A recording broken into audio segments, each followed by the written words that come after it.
윤석열을 당장이라도 사형시켜야 될 특종이 터졌습니다. 군이 12.3 비상계엄을 앞두고 시체를 담는 종이관 대량 구매를 타진하고 시신을 임시 보관하는 영연백은 3,000개 넘게 실제로 구입한 사실이 확인됐습니다. MBC가 앞서 전해드린 노상원 전 정보사령관 수첩엔 계엄 직후 정치인과 판사 등을 수거해 사살하려 했던 걸로 보이는 내용들이 적혀 있었습니다. 즉 이런 부분을 볼 때 수천 구의 시신이 발생할 상황에 대비했던 건 아닌지 수사가 시급해 보입니다. 그리고 해당 건이 충격인 것은 아무리 체포조를 돌려도 3,000명까지는 아닐 겁니다. 이건 일반 시민들까지 생각해서 구입한 것일 텐데 진짜 제정신이 아닌 자들입니다. 그런데 이런 상황에서도 헌재는 뭐 하는 겁니까? 관련해 중요한 영상 보시고 이어가 보겠습니다. 실제로 뭐 그 안에 이제 도감청 방지 장치도 다 설치돼 있고 뭐 헌법재판관들이 뭐 하다못해 서류를 놓고 갔더라도 누가 뭐 비서시켜가지고 갖고 오고 이런 것도 안 되고 직접 가서 가져와야 되고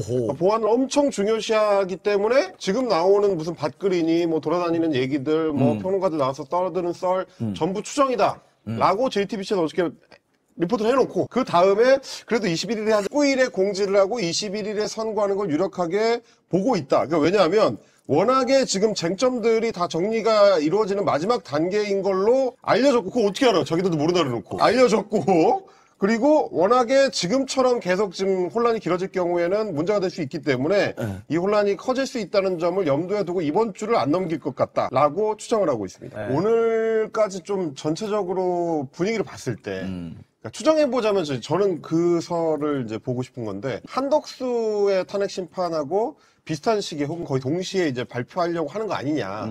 뭐 워낙 얘기 나오는 걸로는 대통령이 날아가는데 또 국무총리까지 없으면 혹은 국무총리에 대한 처분을 결정해주지 않으면 혼란이 너무 커질 수 있으니까 하는 김에 평일을 둘 다 빨리 끝내고 같이 발표하려고 하는 거 아니냐. 이제 그러면 왜 한덕수께 문제가 되느냐. 한덕수 건 같은 경우는 사실 뭐 다른 내용보다도 의결정족수에 대한 판단이 좀 중요하지 않을까.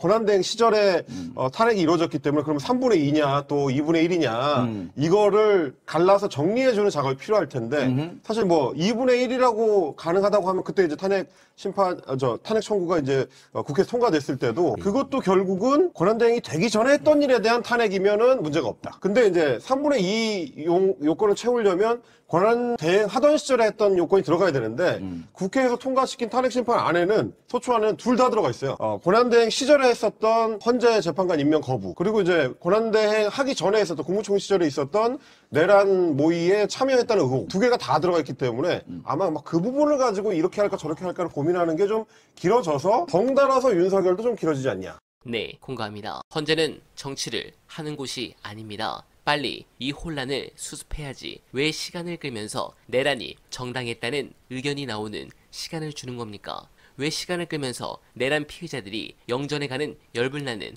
상황을 계속 보게 하는 겁니까? 이재명 대표 재판과 탄핵 선고를 연결짓고 있는 건 아니냐는 의심이 들게 합니까? 만에 하나라도 선고일 발표와 관련해 이재명 대표 재판을 조금이라도 고려한다면 이것은 정치 개입 아닙니까? 또한 헌재의 이런 지나친 숙고의 행보는 엄중하게 심판받고 다시는 일어나지 말아야 할 위헌 불법 계엄 친위 쿠데타를 마치 다투어볼 여지가 있는 법적 분쟁 정도로 왜곡시킨 부작용을 불러일으켰습니다. 그래서 극우 세력들의 반발만 더 키우게 만들었습니다. 뜸을 너무 들이면 밥을 태웁니다. 헌재가 뜸을 들이면서 대한민국이 타들어가고 있습니다. 제발 헌재가 상식적인 판결을 내리길 간절하게 바라며 원활바는 오늘도 최선을 다하겠습니다. 여러분 고맙습니다.